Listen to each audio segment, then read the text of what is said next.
Hey, Mike Callahan, want to make a quick video. Had a question submitted, something we always deal with in the summer season as we ramp up in the heat, just like today, definitely raised.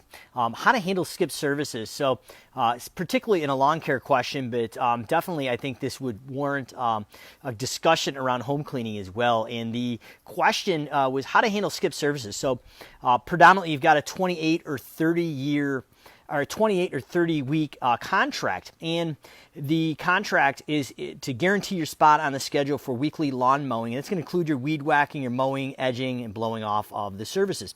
So what I would recommend doing is writing in a contract, and even if it's not a contract per se signed, it's an agreement, it's a term of service. And what we did at Callahan's Lawn Care is we clearly defined the obligation of us not overbooking our schedule and providing a quality service. So it was what was in it for the consumer. And then after that, we actually went in and talked about a 50% charge for skipping a scheduled service throughout the contract or seasonal term of lawn mowing. So what we did is the client had to give us at least a minimum of 24-hour advance notice. And if we didn't show up, we would charge 50% of the visit. What this did is it allowed us to cover our fixed costs and some of our variable costs. And the way we tackled this for the consumers, it was upfront in the estimate, so there was no shock factor. This was in there, plain as day, in bold letter, that there is a skip charge of 50%, and if it's less than 24 hours, it's the full charge. Now, what we did is we left the decision in the consumer's hands, because a lot of times the consumer would assume that we would skip the lawn, and originally in the early days in the lawn care company, we did. But sometimes we made the wrong choice skipping it because maybe they were having a graduation party or a birthday party.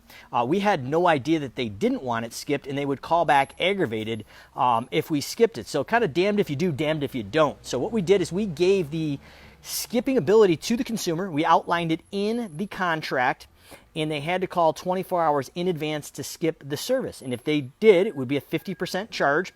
In what was in it for the consumer, and this was the important part as we twisted that, is that it reserved a spot on their schedule and we didn't overbook our schedule.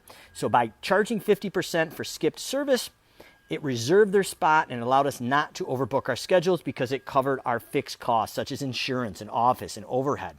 And it also allotted enough time every time, whether it was in spring, summer, or fall, to do a quality job. So you can't go out there, in my opinion, and just say we're going to charge you 50% for no reason just because you skip. But if you flip the switch a little bit and talk to the consumer why it's important that you don't overbook your schedule and how you're giving them a slot that's reserved, at that point, that 50% charge is going to actually benefit the consumer.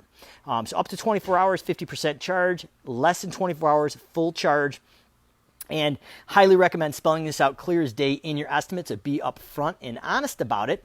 And when you do that, you have the ability to cover some of those fixed costs. So just like the 90+ degree day here up in upstate New York, a lot of the lawn care companies are starting to get skipped mowings. So I recommend is if you haven't do it, institute a skip policy, 50% charge at least for any skip mowings up to 24 hours. If it's less than 24 hours, it's a full skip. And the benefits to the consumer is that you continue to provide a quality product that's not rushed and you don't overbook your schedules. And if you didn't provide the 50% charge, you would have to overbook your schedules by probably 10 to 15% to cover the skipped lawn mowings that would potentially happen. So comments or questions, drop them below, but that's traditionally how we handled it in my business. I want to say what's up to Chase Coates, Tim, Colleen, BJ, and I can't see the rest of the people on here live right now with the sun ripping right now. But conversations around skip services and charging for them, 50% with 24 advance notice and 100% less than 24 hours. And the benefit to the consumer that you're charging them, that is it saves their spot and schedule. We're not going to rush through the work, and we don't overbook our scheduling. So probably going to be a lot more around this in the upcoming weeks here with the heat that we're seeing, at least in the Northeast and some of the southern states. But don't be afraid to do it. That's a benefit to the consumer because most of your fly-by-night competitors do not charge that. We were the first person in our city to actually institute that rule. And I would tell you, within about 12 to 24 months, 99% of our competitors that were running legitimate businesses adopted the practice. So it was not just us, but it was everybody in the community that started doing it as well. So comments, questions, drop below. Hopefully it was helpful. Callahan's Corner, you ask the questions, we answer them here live on Facebook.